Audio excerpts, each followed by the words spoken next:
Hello friends, आज आपण बनवणार आहोत सांडग्याची रस्सा भाजी।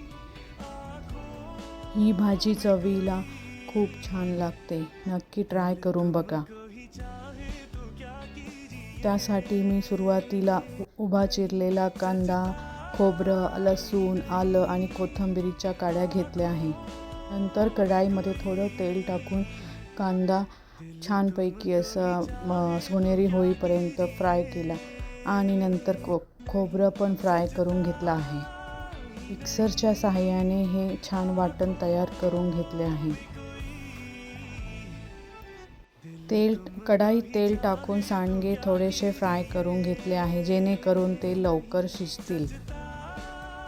नंतर कढईमध्ये तेल टाकून बारीक चिरलेला कांदा फ्राय करून घेतला आहे आणि नंतर वाटण टाकून छानपैकी फ्राय केले।